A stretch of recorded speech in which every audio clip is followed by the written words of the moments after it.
I have lost more than $100,000 due to the FOMO, the fear of missing out.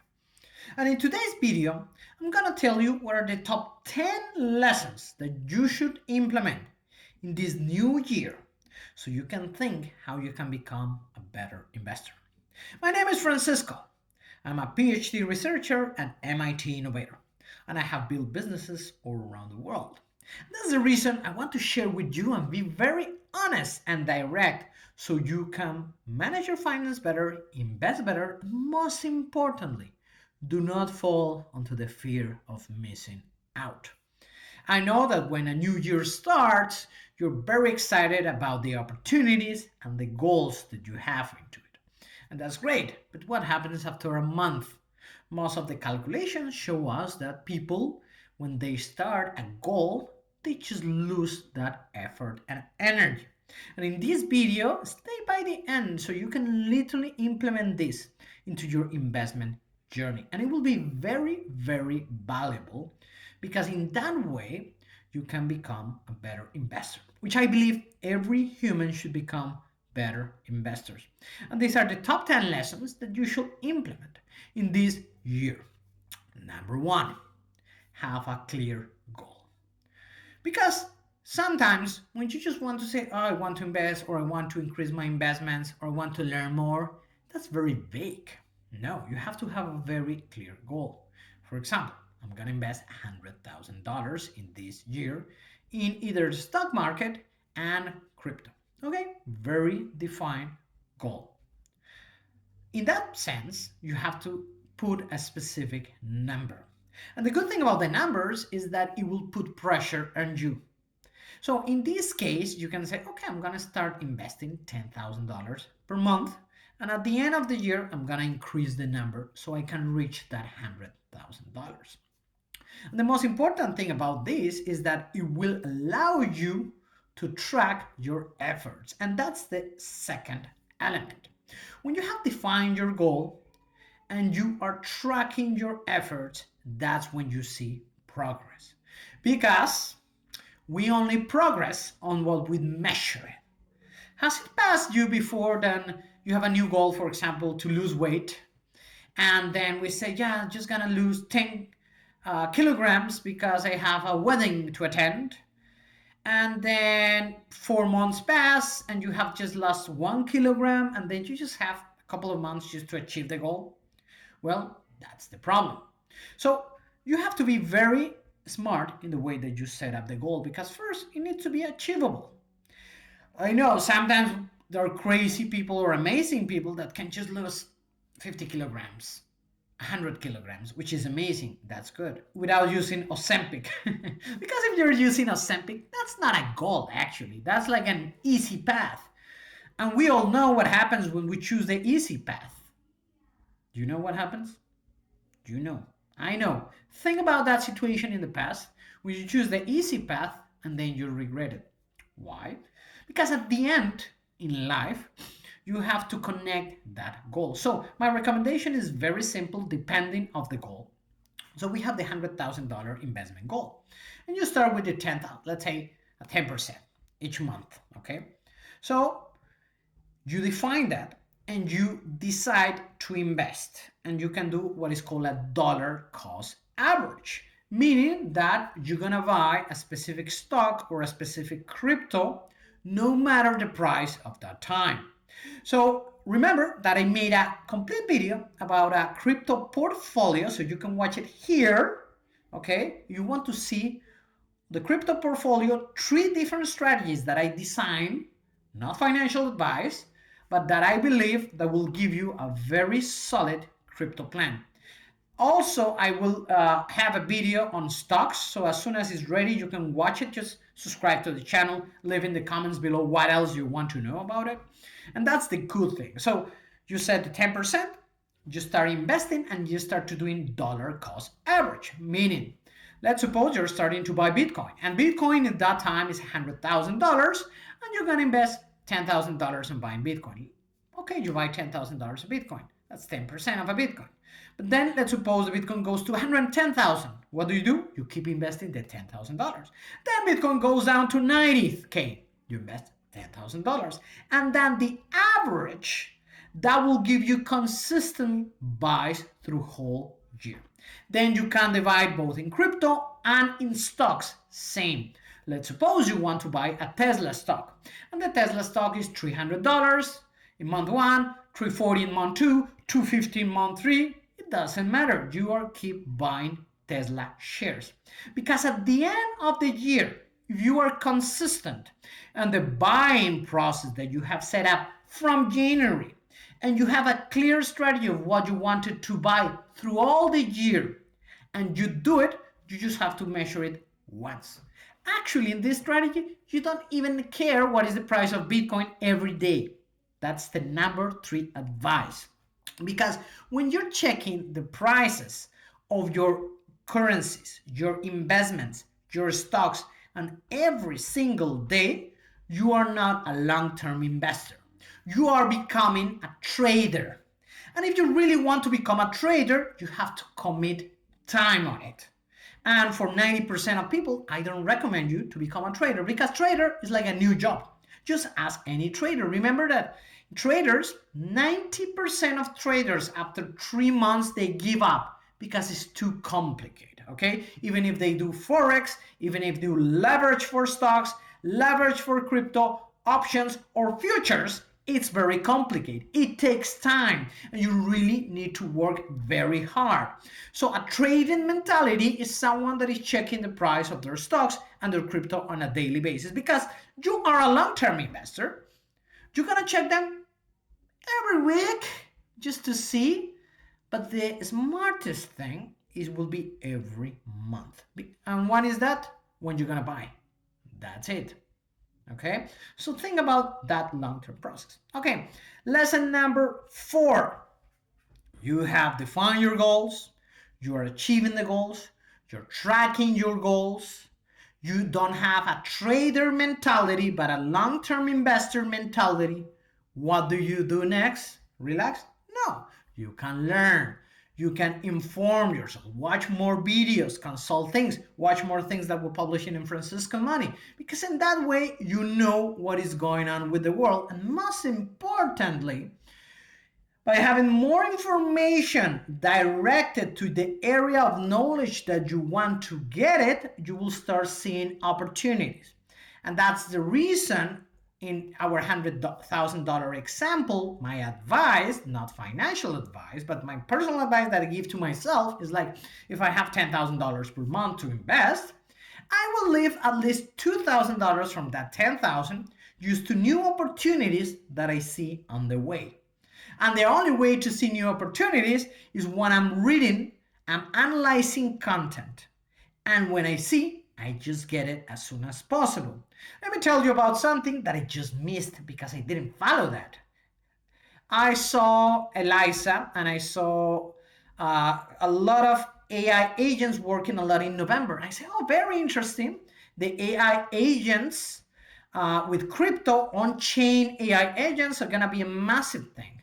And I remember Eliza had $30 million market cap of cryptocurrency. I didn't invest because I was just like doing other stuff, investing in other stuff. And now I just checked it just today just to make this video. And it was like almost $1.8 billion. So, oh, damn it, I missed it. That's the next lesson. It's not, don't fall into the full fear of missing out, the FOMO. Please don't fall into FOMO.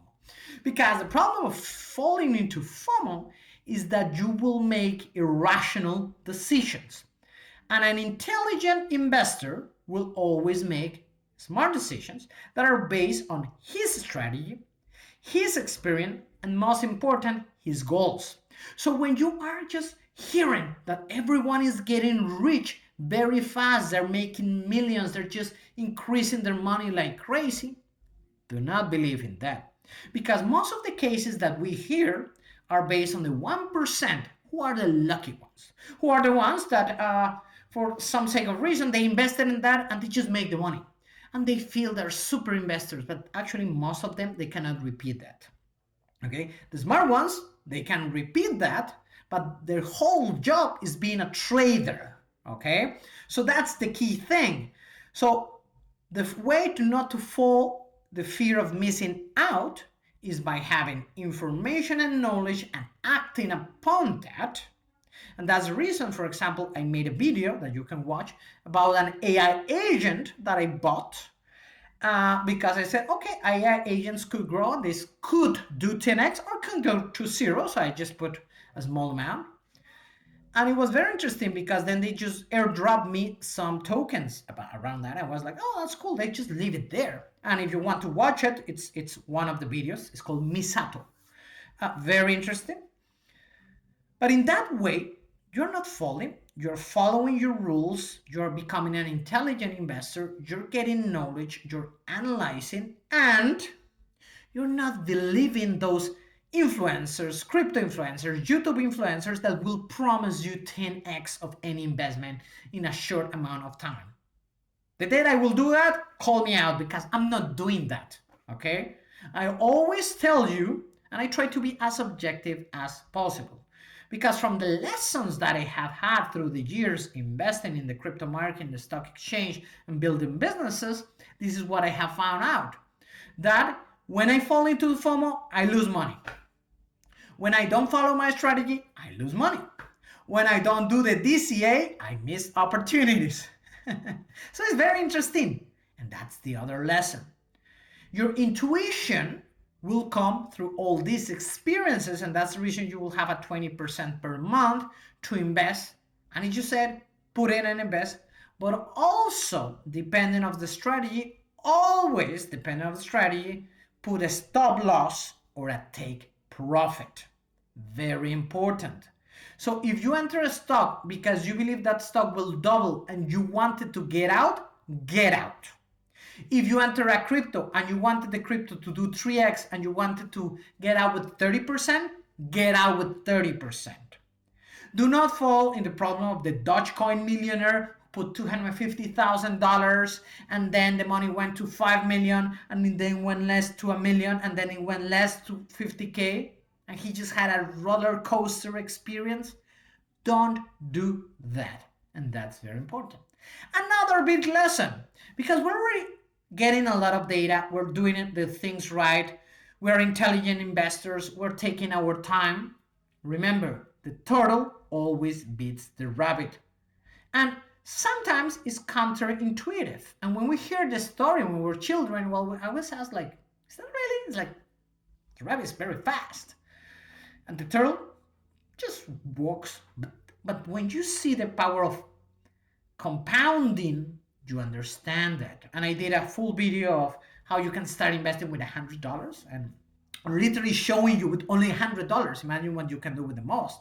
Because the power of compounding is one of the key lessons that we should, I think, interiorize, like really embed in ourselves. And that's what I always reminding myself, the power of compounding. And the power of compounding never comes from rabbits.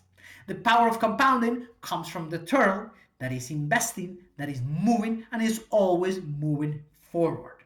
That's it. Compounder keeps working if you just keep executing the strategy, rethinking the strategy, but continue moving forward. Okay? Very important. Another one, timing the market. Like, oh, I'm just gonna wait for the crash, then I put more money, then when it goes up, I sell, when it goes down, I buy. Yes, that sounds very well, but it's so complicated to do. Imagine all the people that in 2024, in the middle of 2024, they just saw Nvidia growing like crazy. And they say, wow, has grown a lot. And they didn't put money, and then it grow more. So they miss this big opportunity. And the problem of that is that timing the market is the most complicated thing. Just think about how many people lose money with this. The most important thing is time in the market. You have to be in the market. Another lesson, remember to do exercise. Yes, I know it's very important. I like to run. I run a lot, 4 or 5 times per week. I just love to run. I like to do marathons. Next year, and every year I put a goal on the time of the marathon that I want to do. Because I feel that when I'm running, I'm first without headphones, so I can talk to myself. And talking to myself helped me to reflect. Reflect me, help me to think. and it will lower my stress level. And in a video that I did, I show you through a research paper how by doing exercise and a specific amount of minutes per week, and I put that in the video, will help you to increase your cognition, your cognitive power. That's amazing. Now it's like one of the benefits of exercise is that you can be smarter. The benefits of exercise is that you can reduce stress. And the benefits of exercise is that you can have time to yourself to think. And that's very important. Another big lesson, be thankful about what you have in life. I always hate when people don't understand how blessed they are with their lives, with the family they have, with the parents, with the brothers, with the wives that they have, because it's like we have been blessed. If you have money to invest, you have been blessed because you have worked very hard, or you have get the money, or whatever, but you're blessed. So be thankful to your life. Don't just simply say, I want more, I want more, I want more, I want more. And only when I achieve this, I will be happy. That's another lesson. No. You can choose to be happy today. You don't have to wait for a milestone to be happy. I think that's one of the key things that I learned around life. And in that logic, you should learn how to disconnect, because I know we are all connected to internet all the time. I learn a lot. I watch a lot of YouTube, read a lot. I write papers, and if you want to read my latest paper on Pump Fun and these platforms for tokenization, because I'm doing my PhD, I will talk about that. But just sometimes I feel that I'm so connected with these devices. So the way is that I need to disconnect myself, to have one day for in the week that I try to not to use the computer or the phone or put Netflix, because in that way I have time for myself to be with humans. And I think the other part is like enjoy time with your family, with your friends. Cherish that time. And when you're talking to your family member, just take your phone and put it away. Okay. So those are the lessons. I'm very happy for you for this new year that is coming. Take it, embrace it, and let's achieve our goals together. Thank you very much.